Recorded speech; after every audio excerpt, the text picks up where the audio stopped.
Bom, olá você que está me assistindo, bem-vindos à segunda parte da aula 6 do nosso curso.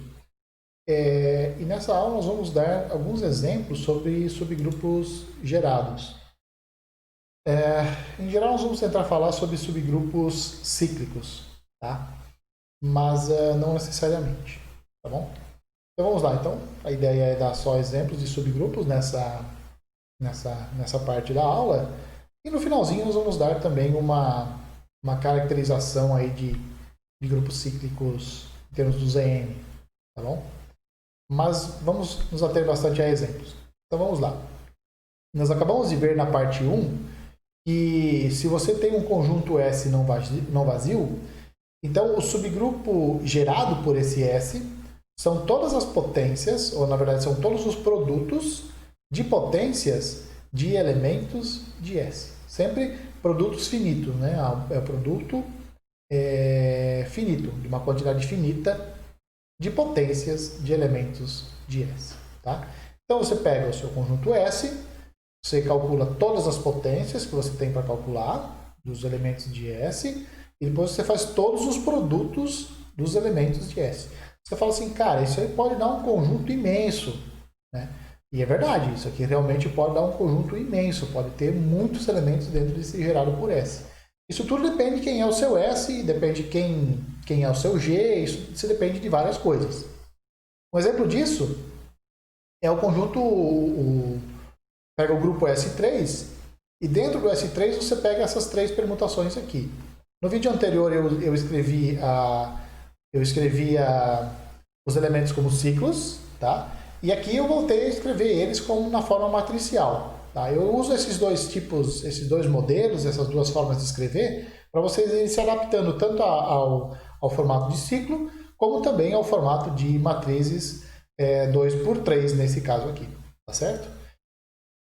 Então nós temos a alfa, né? A alfa leva 1 no 2, 2 no 1 e 3 no 3. A beta leva 1 no 3, 2 no 2 e 3 no 1. E a gama leva 1 no 2, 2 no 3, 3 no 1. Tá? Então os três são ciclos. Esse é o ciclo 1, 2.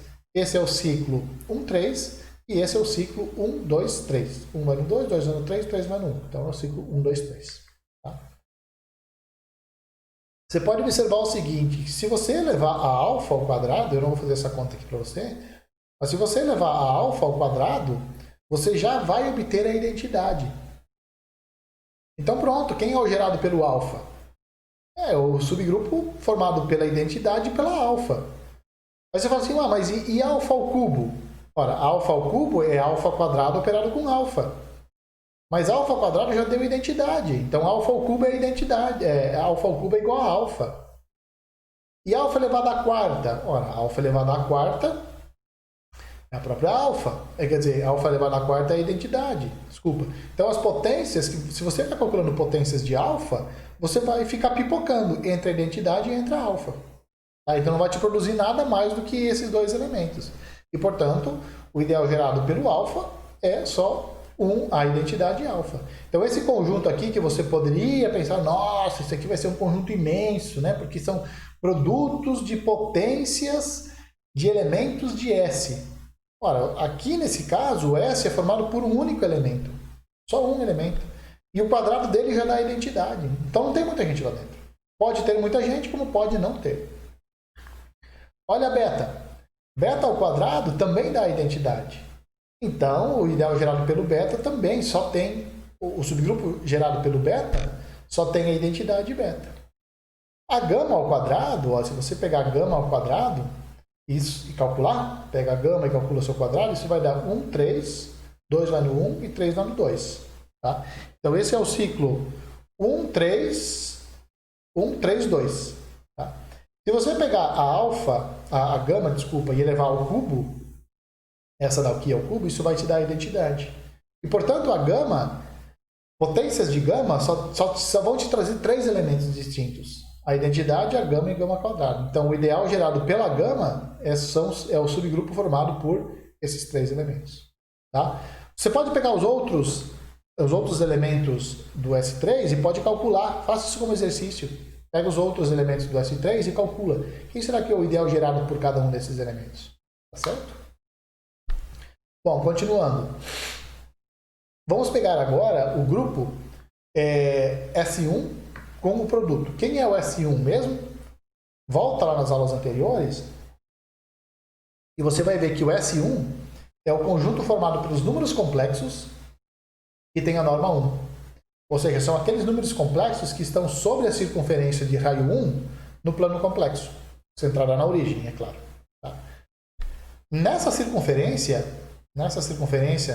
de centro na origem e raio 1, você pega esses elementos aqui, ó, 1, menos 1, i e menos i. Observe que a norma deles é 1, então, de fato, isso pertence, né? Isso está contido aqui no S1. Isso dá um subgrupo do S1, porque você pode mostrar que ele é fechado para o produto.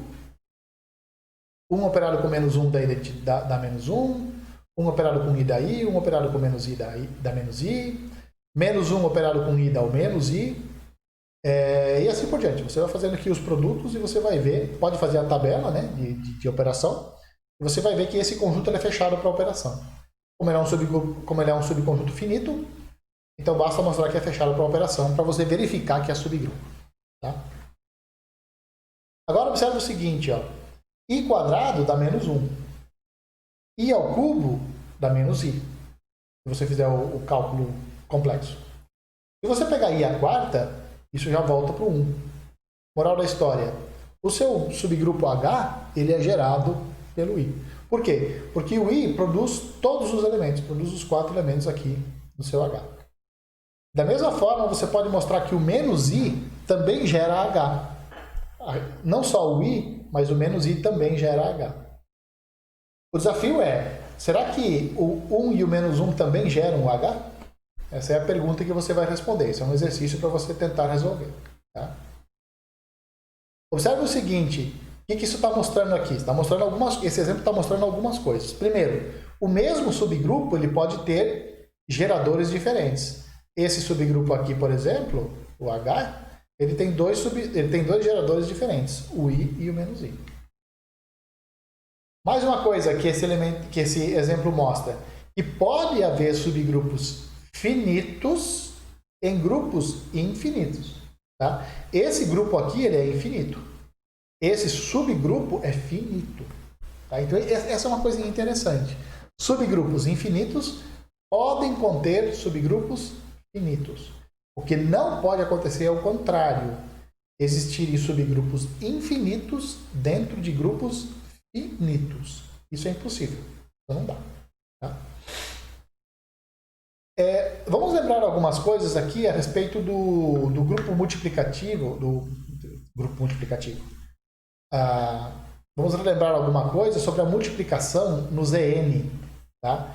Primeiro, ela é associativa. E ela tem um elemento neutro. E o elemento neutro é o 1 barra. No entanto, isso não é grupo. Por que isso não é grupo? Porque a classe do zero ela não tem inverso. Tá? Ninguém operado com o zero dá 1. Então não tem inverso multiplicativo. Aí você pode dizer assim, olha, então vamos fazer o seguinte, para transformar isso no grupo, vamos tirar o zero. Pronto, vamos tirar o zero. Mas isso também não resolve sempre. Por quê? Pelo seguinte, ó, imagina que o seu n é composto. O seu n, por exemplo, sei lá, 6, 8, 9, qualquer número composto.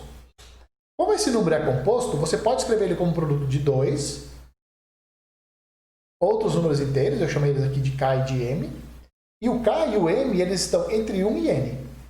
Estritamente entre 1 e n.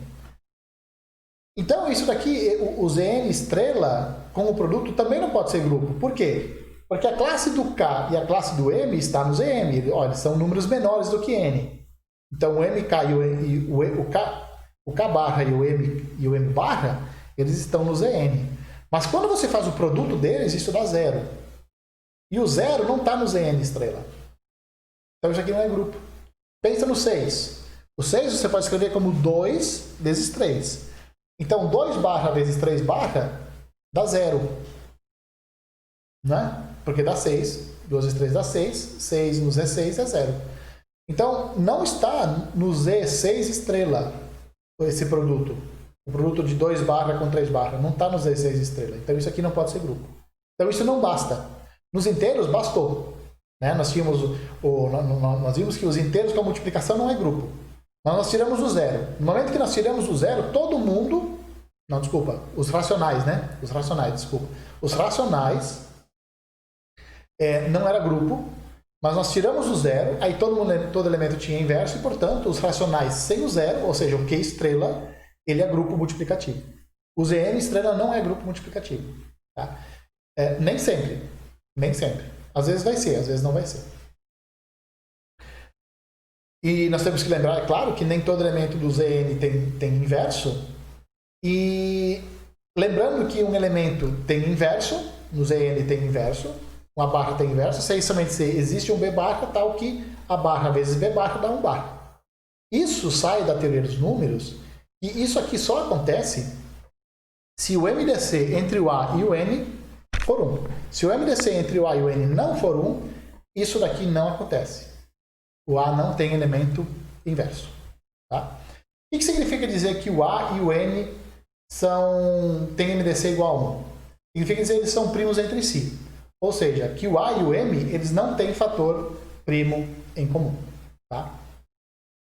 O que nós vamos fazer agora? Agora nós vamos colecionar todos os elementos do Zn que tem o MDC, todos os A barras, tal que o MDC de A com N é 1. Tá? Nós vamos colecionar todos esses elementos. Então, quem está no U de Zn? Só aquelas classes cujo representante é primo com o N. Ou seja, só aquelas classes em que o representante e o N não têm fator primo em comum. Tá certo? Só esses elementos nós vamos colecionar. É claro que esse conjunto ele é não vazio. Esse U de Zn ele é não vazio. Tá? Por quê? Porque o 1 está lá dentro. O 1 barra está lá. O MDC entre 1 e N sempre vai ser 1. Então, o 1 barra está lá. Ele também é fechado para a operação de produto.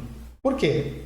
Pega dois elementos que estão aqui, no U de Zn. O que o A e o B têm em particular? O que eles têm de especial? Eles são primos com o N. São primos com o N. Ou seja, o A e o B não têm fator primo em comum com o N.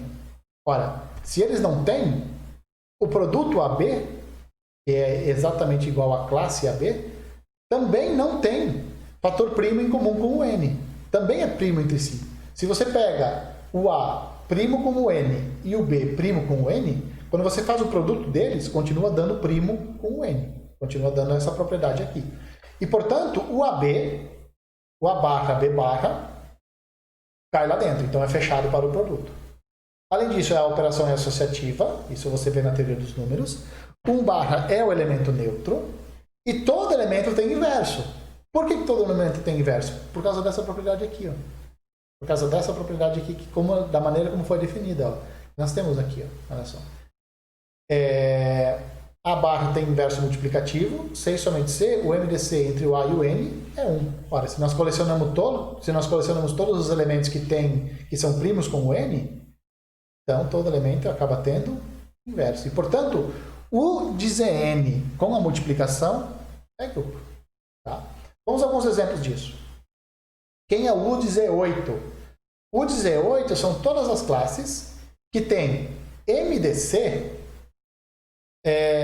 entre o A e o 8 igual a 1. Quais são as classes que têm MDC? Quais são as classes cujo representante é primo com o 8? É a classe do 1, do 3, do 5 e do 7. Mas a classe do 2? O 2 não é primo com o 8.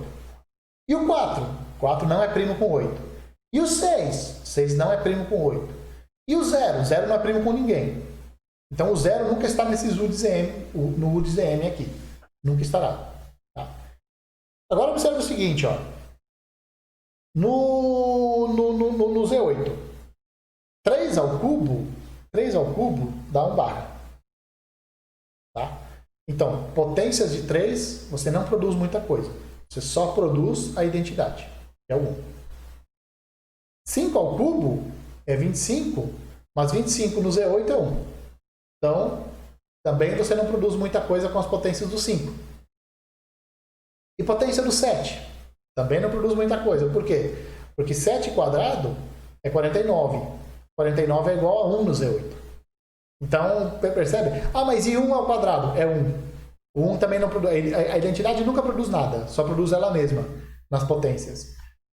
Então, o que você acaba observando aqui? Que esse grupo ele não pode ser cíclico. Por que ele não pode ser cíclico? Olha, o 3 não pode ser o gerador, porque ele só produz ele mesmo e a identidade. O 5 não pode ser o gerador, porque o 5 só produz o 5 e a identidade. O 7 só produz o 7 e a identidade.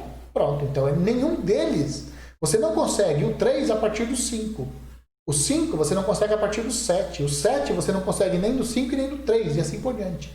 Tá? Então esse subgrupo aqui, esse grupo, desculpa, ele não pode ser um grupo cíclico. Tá? Não adianta, outra coisa, não adianta você querer ver isso daqui como um subgrupo do Z8. Porque o Z8 só é grupo com a adição. Aqui nós estamos considerando a multiplicação, ou seja, nós trocamos a operação. Então, eles não são comparáveis. Tá bom? Isso aqui é um grupo. É um grupo e nós acabamos de mostrar que ele não é cíclico. Tá certo? Agora vamos ao U do Z9. Quem está no U do Z9?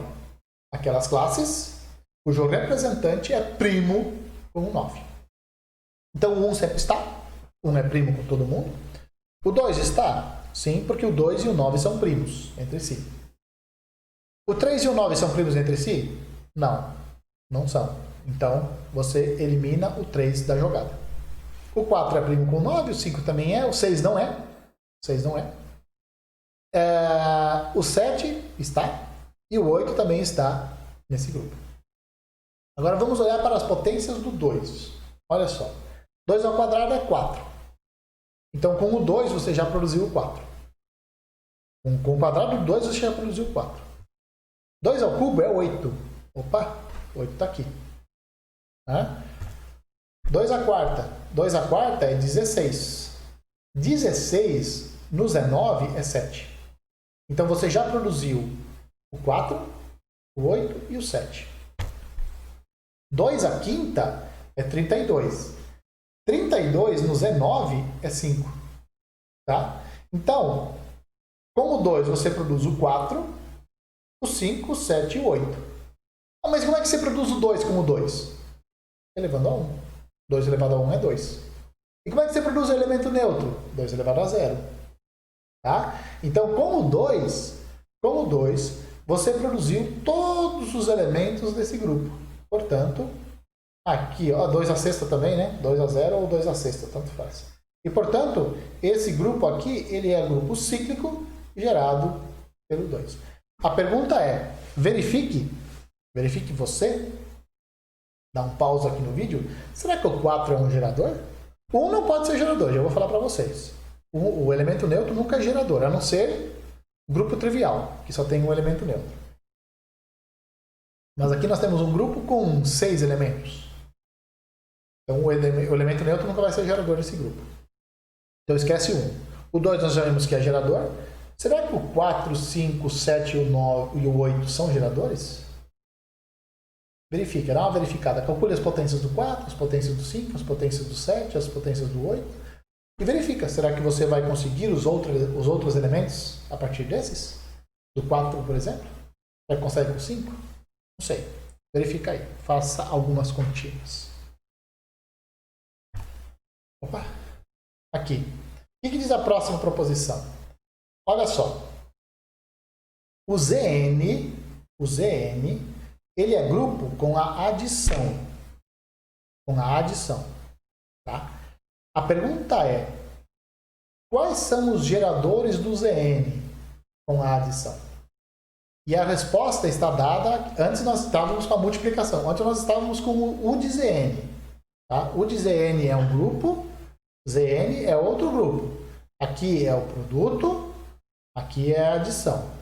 Certo? E nós queremos saber quais são os geradores do Zn com a adição. E aqui está dizendo, são exatamente aquelas classes cujo representante é primo com o n. Tá? Então nós vamos mostrar isso. Se o MDC entre o A e o N é 1, então o A barra é gerador do Zn. Então vamos lá. observe o seguinte, se o MDC entre o A e o N é 1, então pelo teorema de Bezout, eu posso escrever o 1 como AX mais NY. Ou seja, existem inteiros x e y, tais que 1 é igual a AX mais NY. Isso é o teorema de Bezout. Tá? Daqui nós temos o seguinte, que a classe do 1 é a classe dessa soma.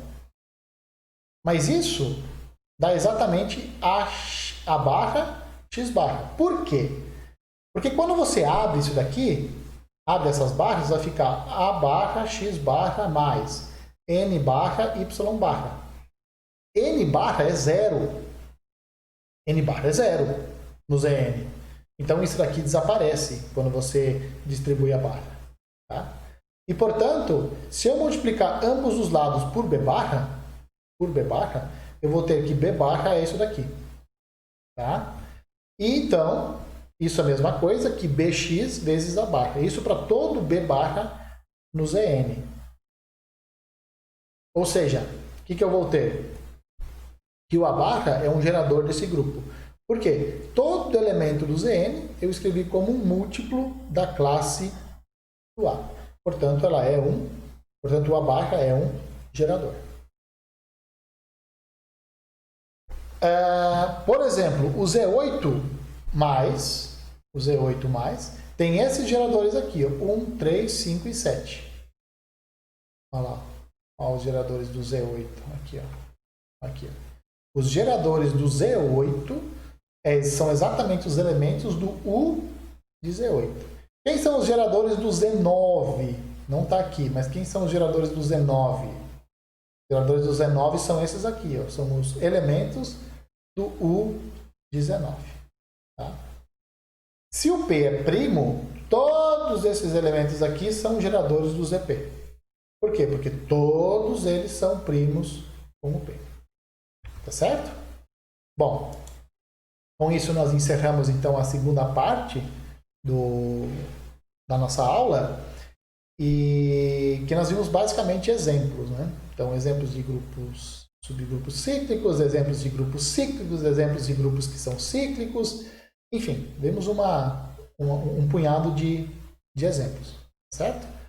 Bom, por hora era isso, daqui a pouco a gente volta então com a terceira parte. Bom?